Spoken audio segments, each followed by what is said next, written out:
Let's get started. I have the privilege of standing between you and beer, so it's a nice place to be. The session is called Hacking the Bank. If you don't know who I am, my name is Sami Laiho. I already did a session today about whitelisting, and I'm a senior technical fellow at my own company. I am a Microsoft MVP since 2011 on the Windows operating system. I've been doing this for more than half of my life. I travel around the world and teach troubleshooting, Windows internals and security. Been teaching Windows internals and troubleshooting at PDS for quite many years. But now I'm actually adding a securing Windows 10 and Server 2016 course to my portfolio here as well. So that's going to be available.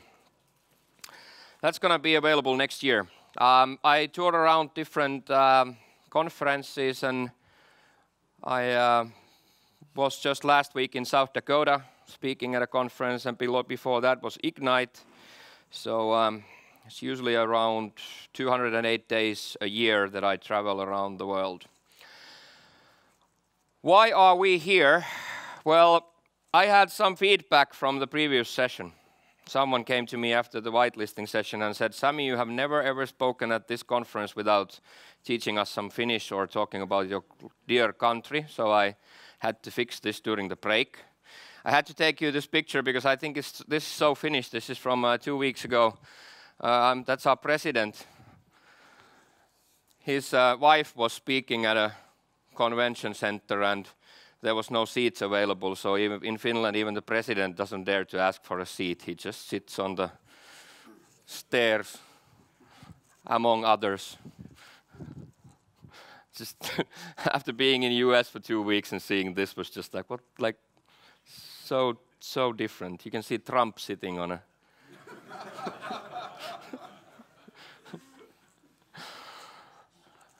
also, just because of that comment, I wanted to take a few words. Now that you wanted to learn Finnish, I took the easiest ones I found, okay? So these are very simple ones, short ones. For example, this mustavalko täplä, hylkeen nahkasaapas, rahvatahna rasia. That is a very nice short word. Basically, seal, skin oil, packet, okay? So just, you have the slides later so you can practice on these, okay? If you need help on pronouncing them, go to YouTube and look for I speak Finnish, what's your superpower? There's a perfect video about it. So now we got that fixed up, okay? No more complaints about not teaching Finnish. Why are we really here? We're here because I was asked to hack into a bank. And I decided I want to share that story. I shared that story a few years ago in Norway for the first time. This was the biggest bank in the Baltics that I hacked in. And I do only what I'd call crystal box pen testing, meaning that I work with the team of the company and we together look at the environment. Usually these are 4-day things. Cost about 10,000 euros, and there's 1 day on site investigating, 2 days of reporting, and 1 day of feedback for the customer. So this was in Riga, and I flew to Riga. But before I flew to Riga, the problem with my pen testing usually is that sadly the companies that hire me are in a very, very bad situation. I mean, their current security just sucks so bad that this usually ends up in a case where I fly in, it takes a few minutes to hack in, and then I fly out. And I don't like it. Honestly, I'm a blunt, honest Finnish guy, and I don't like this. I don't want to cheat I feel like cheating if I'm like 5 minutes there and then I'm laughing at, I hacked your environment. I'll go home now, bye. Here's my invoice. On the other hand, I like breaking into banks this way. It's a lot easier to just invoice them than try to like here's invoice, give me money. Anyway, so I wanted to do a favor for them, and one favor that I did was I had 2 tools to work with. First one was I told them that that you should just make sure before I get in, you should make sure TeamViewer doesn't work. It's honestly a very good place to start with. Make sure you can't access any of your computers with TeamViewer, and that's a good level before I'm gonna come and help you with anything. Because TeamViewer goes through port 443 outbound, doesn't require admin rights. So you've had to implement either SSL scanning or firewalls on your clients or AppLocker. You already had to get your security posture up to a certain level before I fly in. I told that, they said, yeah, we can handle that, that's good. And then I said that, well, you know, the biggest problem usually when I go to any company is that it's super trivial to hack an environment with service accounts. People use service accounts totally incorrect ways. That means that a service account is running like backup. Now the problem is that when the service account logs on, it doesn't log on interactively, which means no one sees the note that your password needs to be changed in 14 days, which makes people check the never expire checkbox. I'm not gonna ask, but honestly, I know many of you feel this sting in your heart currently because you do, honestly, you do, okay? So I told the guy, he was the CSO, Chief Security Officer of the bank, and he hired me and paid me and everything, and I told him that the first thing you do is just get a PowerShell report out of your service accounts. Just honestly, this is the stupidest way to hack the environment, so just come on, please check this out first, even before I come there, okay? And I made an executable, which luckily on my machine is blocked by AppLocker, but let's try that with an admin account. Need to give it the finger. Thanks for using this tool. Please take note of the services listed in the following output. This is a free tool that I'm offering, and it's very good because it uses PowerShell to go through the whole service inventory that you have and tries to find if there are bad configured services somewhere. Where's my PowerShell? There we go. So it goes through the computer, checks all the services, and it gives you a list, a grid-out view of potentially weak services, okay? Even this computer has quite a lot of potentially weak services. So those would be the first thing I would hack if I came to your environment, all right? He was so happy, he fixed everything. So now he fixed TeamViewer, he fixed the services, everything looks quite good. I got there, flew into Riga, and after that, started to look at the environment. I didn't have to physically break in. So, is Paula here? No? Okay. She left, okay. So, so Paula is a lot better in getting into physical buildings. Don't get me wrong, there's a difference, okay? You know what I'm not supposed to talk about. Me too, okay? So, yeah, we too. That's good. We too. All right. So I got in, went there. They gave me a workstation with just limited user accounts, so no admin rights. Gave me a PC, and I started figuring out what to do with it. First thing I always check, which sounds really silly and quite simple, what I always check is just do a pixie boot on the network, okay?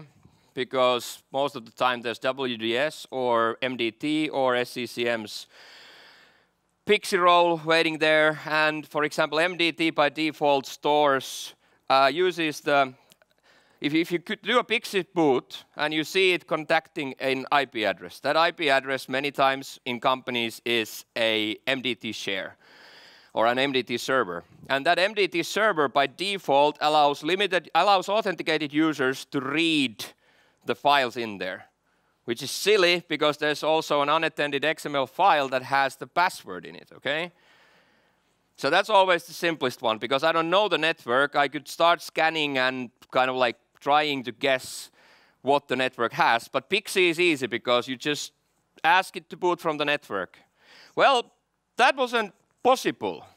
That was totally impossible because they had one thing in place, and what they had in place was network authentication. So my computer, if I plugged it in, it could communicate to the network, and their computer was talking to the network because it authenticated, but if I tried to plug in anything of mine, I couldn't boot anything from the network. I couldn't even access the network because there was network authentication. So now I had a little bit trouble in trying to somehow penetrate the network, get into the network. So what I actually did first was I took the laptop and then I took a small Intel NUC machine, Intel NUC PC, changed the default gateway on my laptop to point, I'm sorry, let's take that back. So I took the Intel NUC, changed the IP address of that NUC to be the same as the default gateway of that laptop that I had, okay? Now there's a problem with 8021X in many of the implementations, and that is that they're also configured for people to be able to communicate in hotels, which means that you get 30 seconds before it cuts the line. You get 30 seconds to try to authenticate to the wireless, okay? Because otherwise the people working around the world, they couldn't get to the wireless. They need a little bit time of allowing non-authenticated communications. So what happened was I put my Intel NUC there, had the laptop, plugged a cross cable, or actually nowadays they're all the same cables, but anyway, plugged the cable from the laptop straight to my Intel NUC, and it had the same IP address as the gateway previously, and it would talk 30 seconds to it. So now I could get tools into the machine. So I had to get something into their machine. I couldn't get anything through proxy or anything. They had protected everything in the network. So I couldn't get anything on those machines. I would need tools. My first tool I would like to have is access check from sysinternals, but I couldn't download it because those computers wouldn't go anywhere. There's a proxy server in between. So I took an Intel NUC with the sysinternals tools, plugged it into the laptop, 30 seconds time to try to move as much stuff as I can over the network, and then poof, 8021X agent realizes that no, this is not the same guy anymore. I shouldn't talk to this because it's not the real gateway. Take it out, detach the cable, wait a few seconds, plug it back in, 30 seconds, okay? So now I had a mechanism of getting stuff into the PC. 30 seconds at a time, I could get stuff in. So I have a way to move the payload into the machine.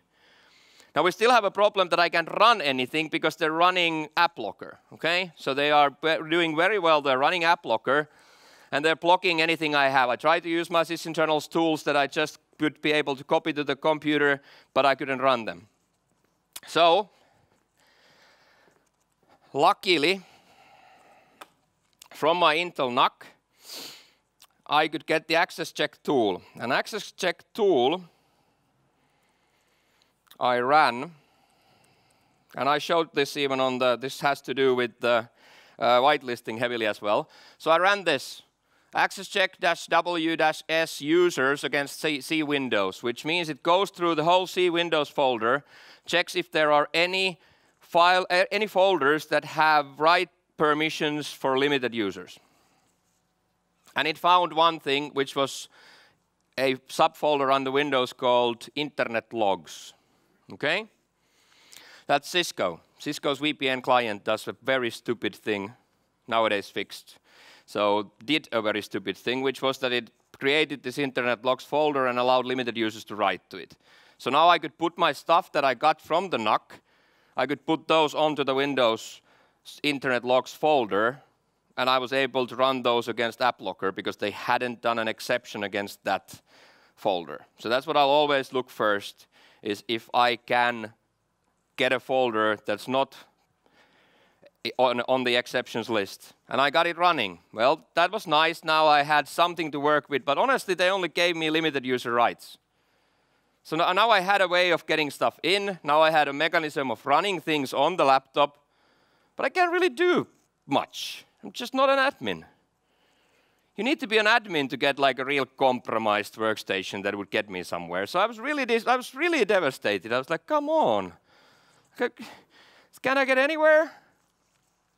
Now, what I started doing then was that, sorry guys, I forgot to put my timer on, so otherwise you won't get any beer.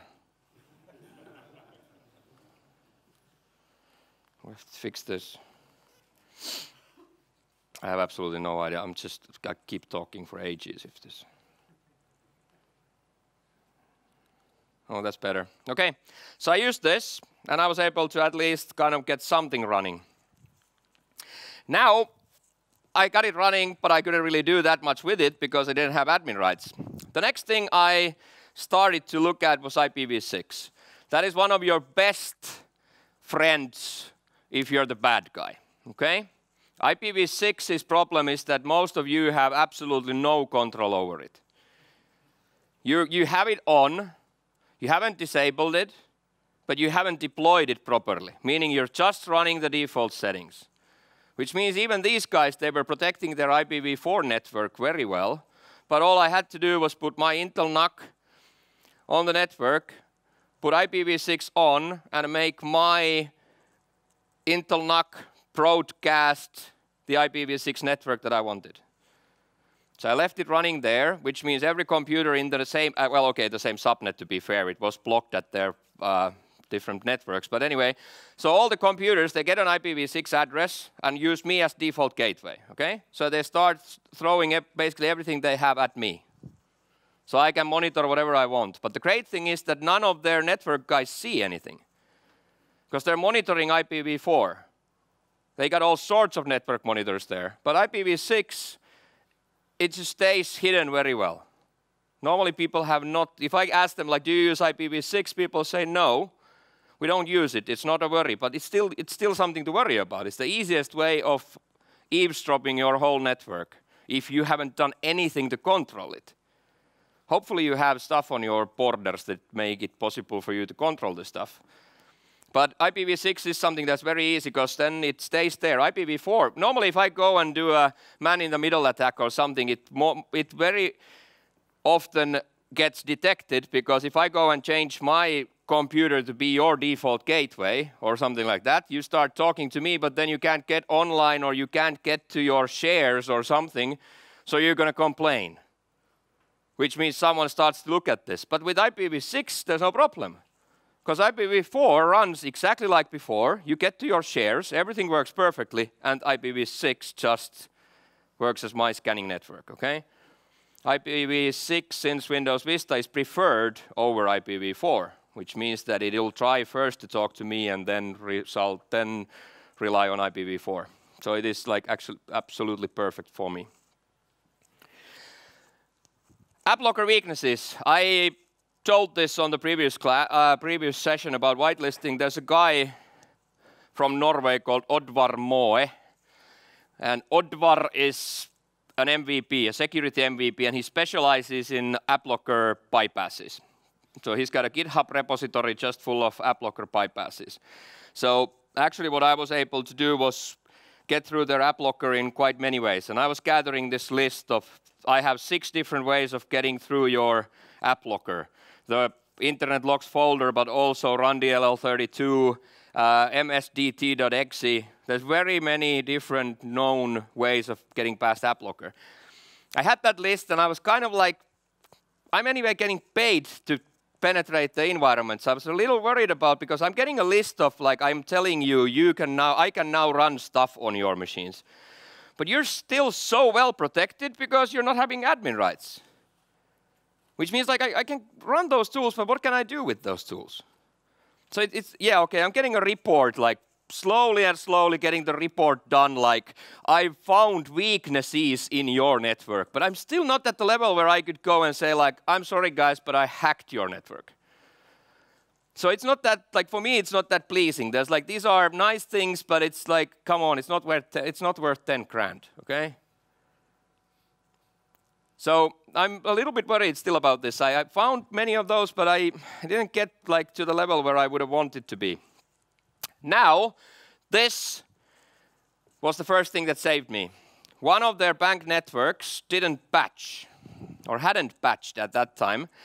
One of the biggest problems with those hotfixes is that no one reads those bulletins. Except the bad guys, okay? They read them all the time. So this one is the one that we had a group policy weakness against, okay? So if group policy was loading a new policy from the domain controller, it wouldn't sign the communications by default, okay? So we could use Interceptor, which is a third-party tool, and I can put the interceptor in between, and the computer believes it's doing a group policy update, but my domain controller catches that group policy request, and then uses taskhost.exe on that computer to pop up a command window with system rights. And the great thing about this is this can be done from a limited user level. So now that I didn't have admin rights, with this I got admin rights. Even better, system rights. Now what many people forget about me hacking a single computer with system rights is that people think that the system is just like the local computer. But many people forget that that system authenticates out of the box using the computer account, which means I'm an authenticated user in the whole Active Directory from now on, okay? Stealing a computer account is way more dangerous than just stealing a user account. So now I had access to Mrs. System, and that system account talks out with the computer account. So, okay, a lot more to work with. And now the most important thing, I have admin rights, okay? Because that's what we need to get forward from here. They had done something that I have, that I rely on, which is they don't read the bulletins. They install everything. They're very proud of it. We have a very fast fixing solution. Every Tuesday it takes like 16 hours and we're fully patched, the whole company. But there's currently 2 hotfixes, this one and another one relating to DHCP, which actually require you to manually set registry keys for it to work. So if you install the hotfix, it doesn't do anything. But if you read the bulletin, it says, for this hotfix to work, you have to manually add this thing in the registry. And this is what I rely on. No one freaking reads those. Everyone is so looking at, oh, I'll be fully patched, I'll be fully patched. But no one reads those bulletins. All right? So that was my lucky break. I got in, and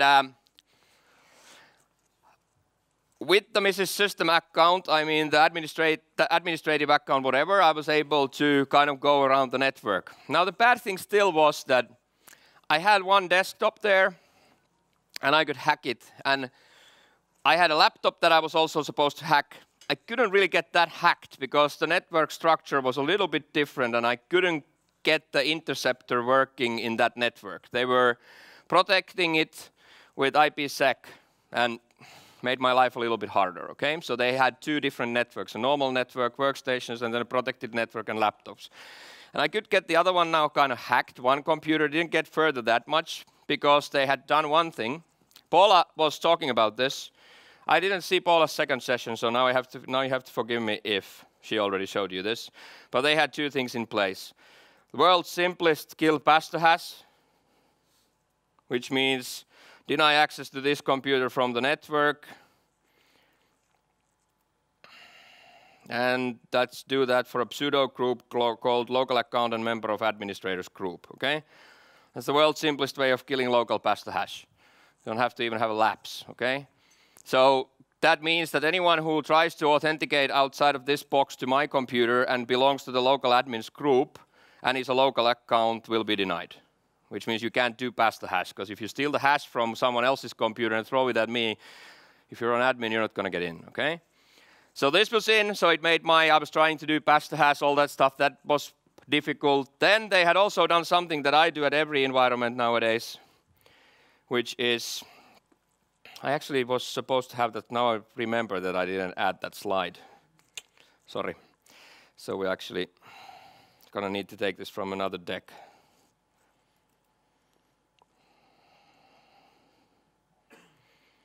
Where was I? South Dakota. I know it's on this deck, so I'll just use this one.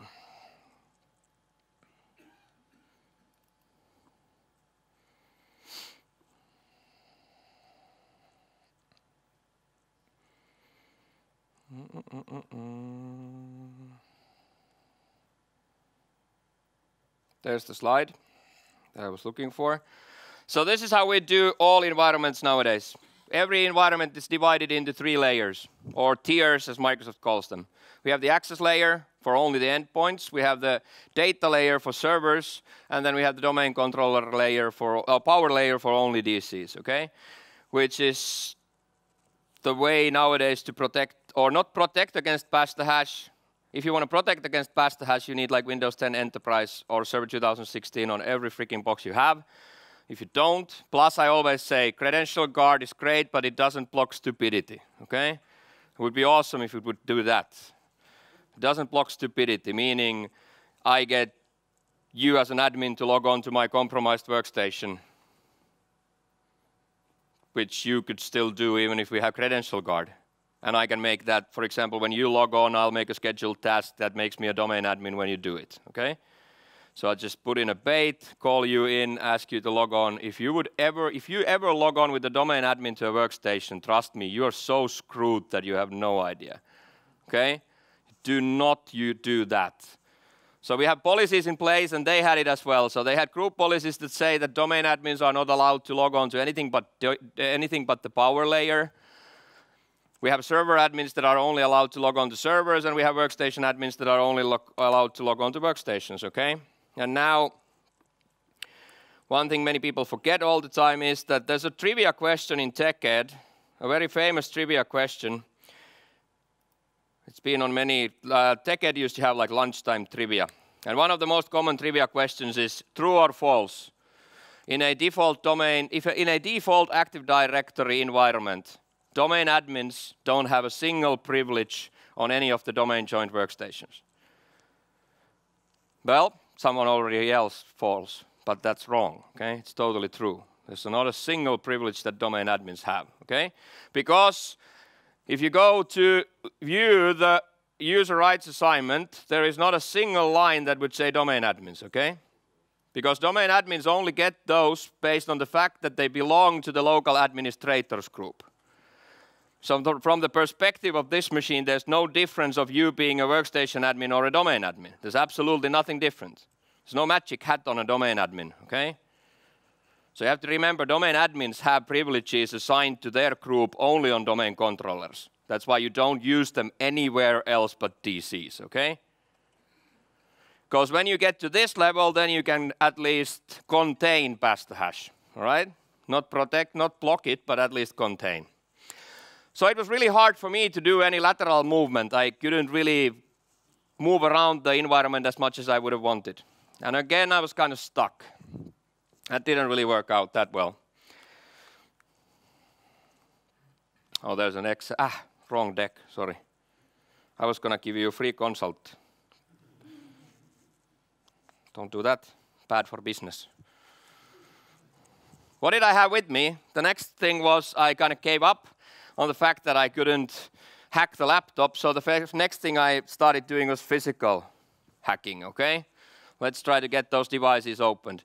What I use and I carry with me all the time are basically 2 kinds of devices. One is just a SATA connector to USB 3 so that I can read disks, and the other one is a cloning device that can clone without even attaching to the computer. So what we do is take the disk out and clone it. And you have to, because if it has BitLocker in it, it has to be a really full-blown clone, okay? Can't be just a copy operation, it needs to be a real clone. Why do you need this? This is needed because if you want to hack BitLocker, you need to steal BitLocker key from memory, and you need an image file of your BitLocker encrypted disk. Can't do it on a live disk. None of the tools that you can use for this really operate in any other way than this. So I started trying to do that. Well, they had SSDs or M.2 disks, so you have to have an adapter as well. Put that into my NUC, which also I have a small M.SATA card for FireWire. Why? Because FireWire supports direct memory access. And direct memory access is the really only easy way of hacking BitLocker. You have a live computer, use DMA to access the memory, read the BitLocker key from the memory. This wasn't supposed to be possible with Windows 10, because Microsoft announced that Windows 10 blocks this. Windows 10 uses a setting that allows DMA only after logon, which is bullshit. I have my blog, blog.win-foo.com, and I've written an article. You can go and read the full story. We don't have time to read through the full story. But this ended up being 2016 at Ignite. This ended up being, again, one thing why Microsoft hates me. So I went on stage on the biggest room they have. That was 2,400 people in the room. And I told Microsoft 90 days before that it's bullshit what you said, because they still insisted that Windows 10 blocks DMA. And I said I can hack DMA, I can hack with DMA on Windows 10, although you say it's not possible. And I'm going to show it at Ignite unless you fix it now. 90 days. And they still were like, forget it. My pleasure. So I actually hacked it there, showed people that that is nonsense. And it was so funny to go after the session to the expo. There's Microsoft security booth at the expo, and there was honestly like a 200-meter line of pissed up customers. So like you said, your baselines are supposed to protect against this very well-known attack, but you just don't, okay? So what ended up happening was that the feature is in Windows 10, but it's not enabled by default. It is there, but it's not enabled. So what's Microsoft's answer? How do you enable it? Yes, Intune, only MDM. That's the only way they're going to do it. It's like, come on, guys. You got 20,000 computers joined to Intune at that time, and you have about like 600 million managed with group policy. And like you're going to say the only way to really hack BitLocker, the only way to prevent this with Intune. Like, come on. Finally, my top moment of my career.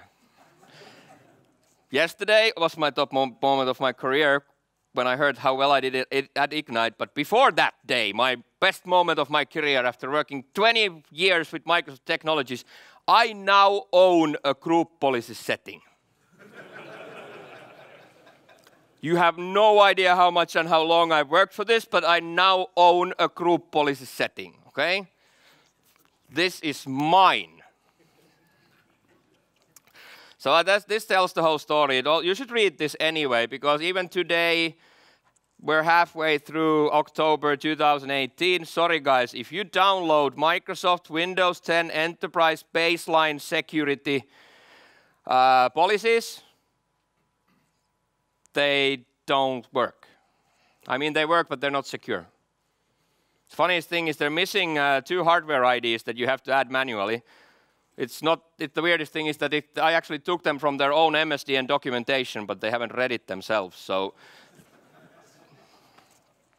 honestly, even today, you have to check this out. Check the baselines, download them from Microsoft, but you have to go through this. That's not secure. They're missing these.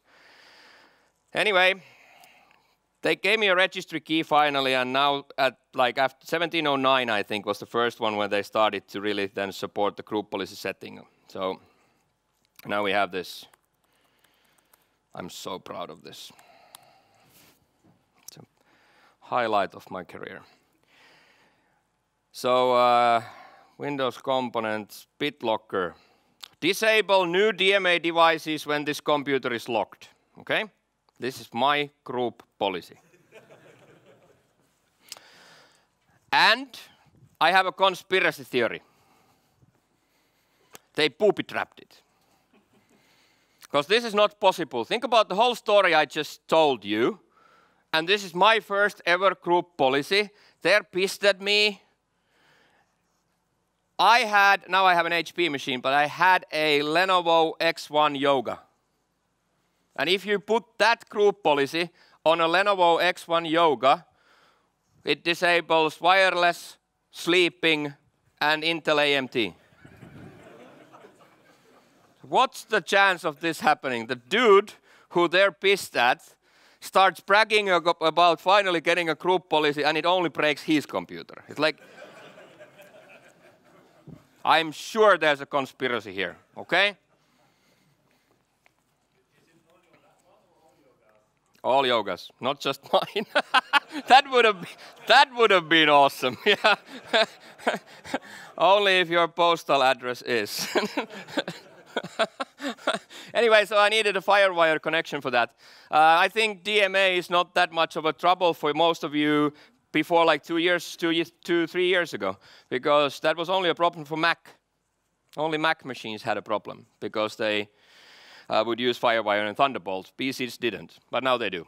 Even that HP that I have there that supports Thunderbolt 3 has 2 USB-C ports that support Thunderbolt 3, which means DMA attacks are now back on our table. So trust me, you need to take care of this because this is the only really doable way. I can do this. The next step, if that doesn't work, the next step is that you start to physically remove memory modules from that machine, put them in liquid nitrogen or cold spray, move them to a Linux laboratory, and read the keys, okay? So that's not everyone's cup of tea, okay? But this one is doable. Plug in a PC, one cable, steal the key, okay? So you need to take care of this. There's a tool which is lostpassword.com. The tool costs like 300 euros. So nothing like super expensive, okay? And it can extract those keys from memory. So if you want to demonstrate it and you have DMA access, this works, all right? But you need to have a bus that supports DMA, so that means basically FireWire or Thunderbolt, or some older one. I didn't teach. Many of you have been to my sessions or my courses, so we heard this before. But I didn't used to teach security. I was teaching Windows internals and Windows troubleshooting. I started teaching security only because I hate security sessions, just in general. You know, you go to any security session, and the guys will be there like, I hack you like this, I hack you like this, I hack you like this, I hack you like this, and then everyone walks out of the session like, my company sucks. We are so bad, we can't do it. I hate it. Plus they use totally insecure configurations, okay? I was in Germany for a event called IT Defense. It was 2017. And first guy, I hack you like this, I hack you like this, I hack you like this. And the guy against him, the computer was Windows XP. Like, oh, I'm so impressed, you know. That is impressive. Next guy, hack you like this, I hack you like this, I hack you like this. 32-bit Windows 7. 32-bit Windows 7. You cannot build a secure operating system with 32-bit versions, even with Windows 10, because it allows unsigned code to run in the kernel, which makes it just by design insecure, okay? So not impressed. And then every freaking session after that is, I can hack you like this, I can hack you like this, I can hack you like this, but they're always running full admin, which is against the book. 1993, the book, Windows NT 3.1 user guide says there is no security in Windows if you run admin. So that is just one of the immutable laws of Windows security, and that's just silly. I'm a professional speaker, which means I do not interrupt my colleagues. I don't easily go and embarrass anyone on stage, because I wouldn't like to be treated like that myself, okay? Now, at this point, I did. Because the next guy, Windows Scope, it's great, great, great company. They have a great product. It's called Capture Card Gateway, okay? You plug this in to a computer. It uses DMA. And in the DMA attack, it finds the bit that in Windows says that the password is correct and changes it to a 1. And then I can hack any computer. And then the guy is on stage. With this, I can hack any computer. Might take a little bit longer for Windows 10 or 7, but I can hack any computer. And then I was in the front row, and then I just couldn't do it anymore. I was like, sir, question. You mean you can hack anyone in the audience in 2017 who has a PCMCIA slot? Yes. I rest my case. Like, it's so stupid. They do these demos with like, where the hell do you find a computer that has PCMCIA? There's a 32-bit bus even. It's like,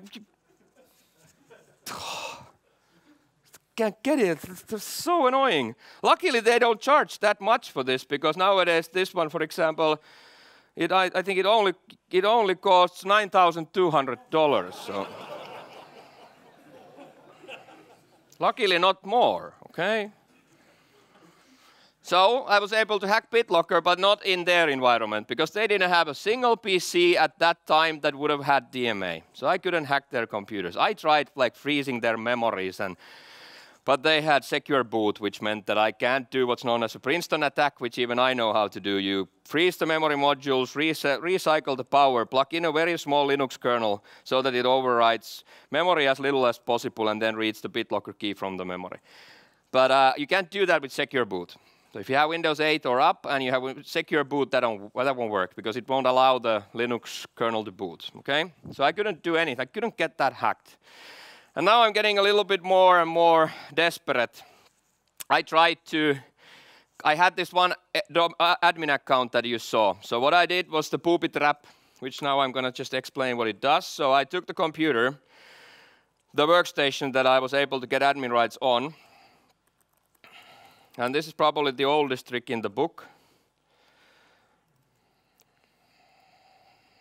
Let's do a task here. I'm gonna say create task, and I'm gonna call it Adobe update, so no one will be suspicious. Okay? Adobe update, and I'm gonna run it as a certain user. This one is now Homer, but I'll just choose a domain admin because now I can look at I have full read access to their domain, which means I know who domain admins are. So I just changed this to made 8 different scheduled tasks for every domain admin that they have, okay? Run with highest privileges so it bypasses UAC. Then make a trigger. The trigger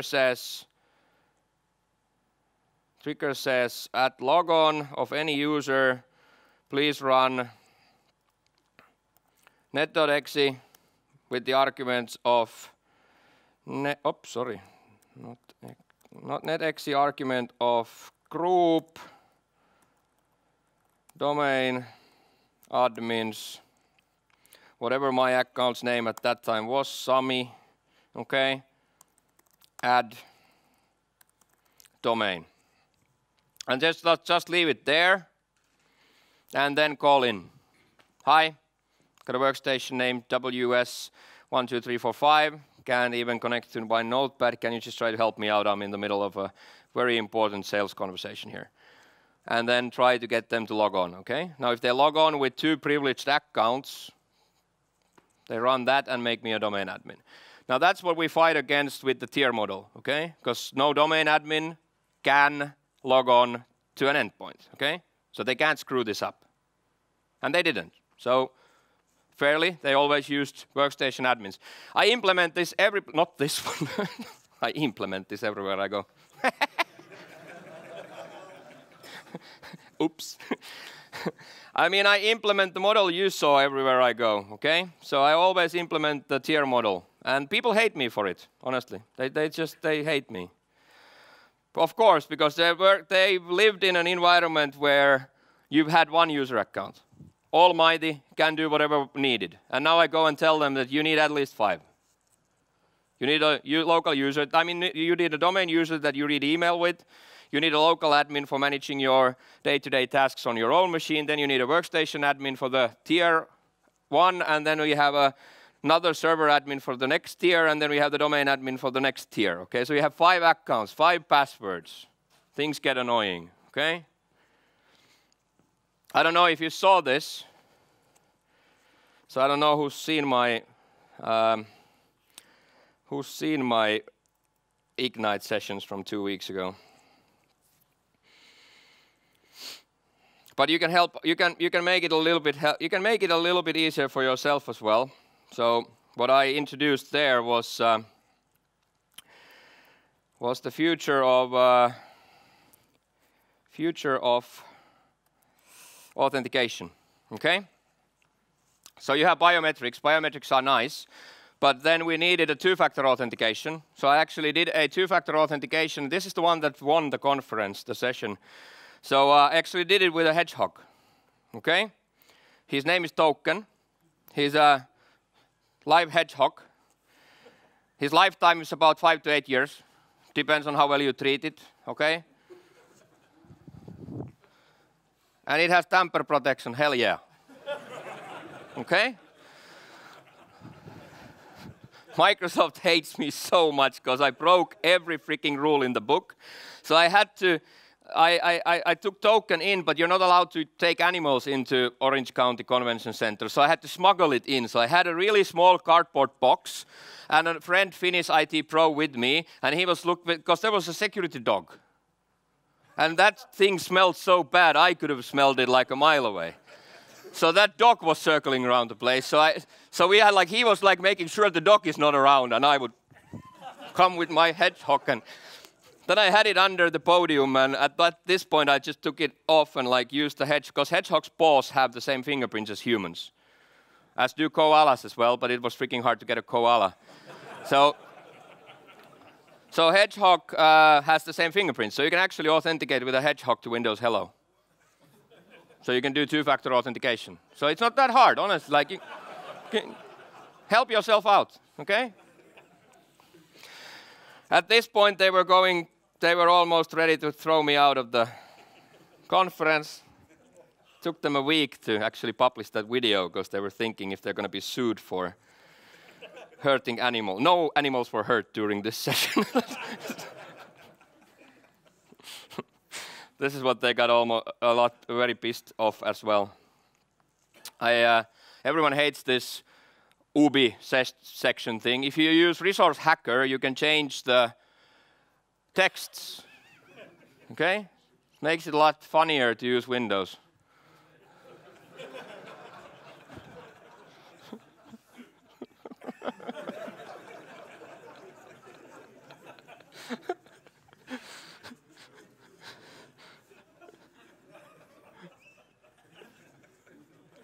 Michael Niehaus was so pissed when I showed this.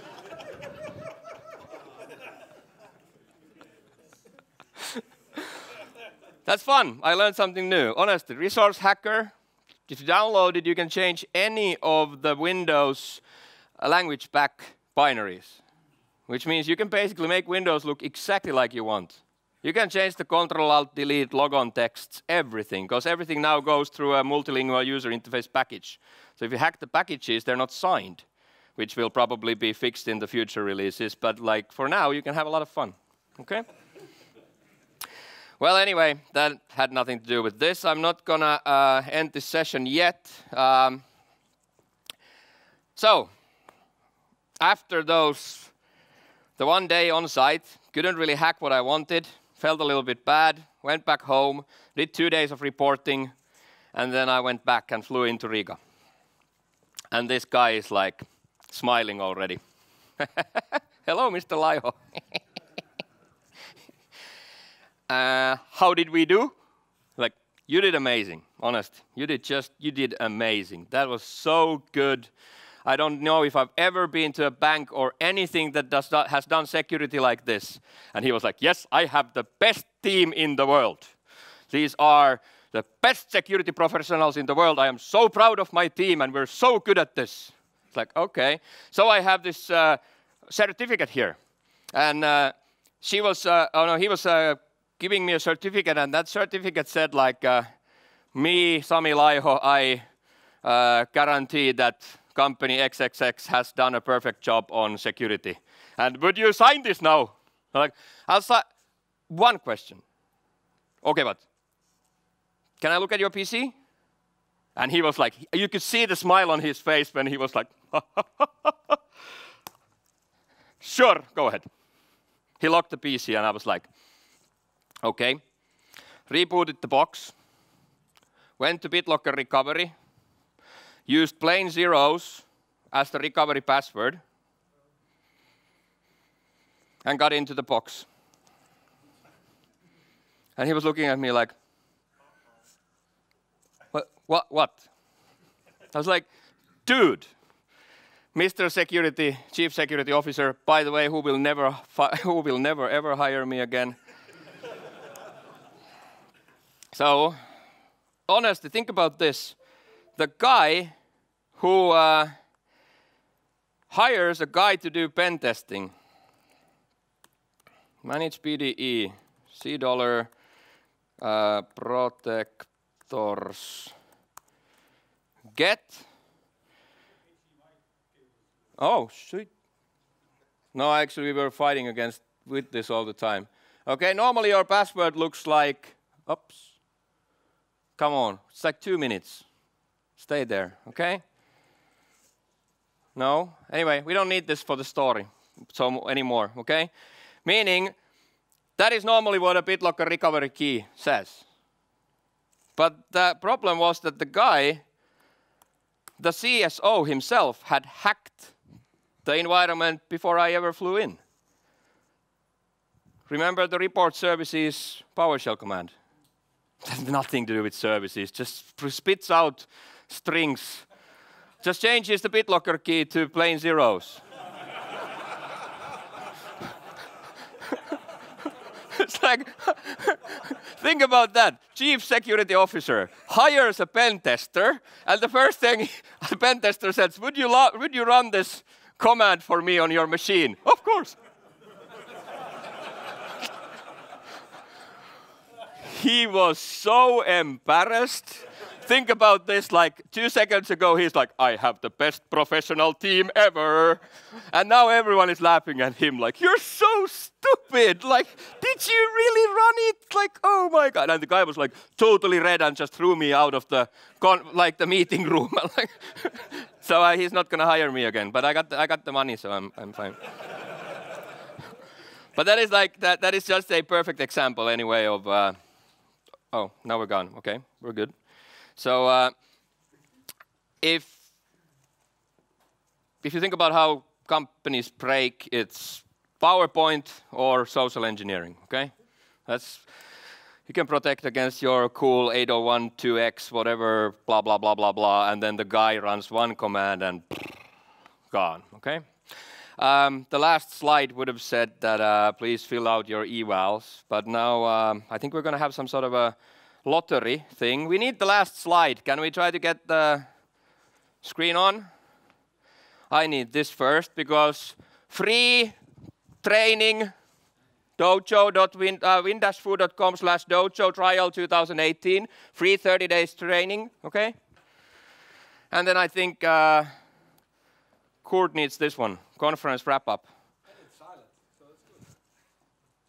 Now it's perfect. What did you do? Don't sit there, come here. Okay. Well, hey, anyway, thanks.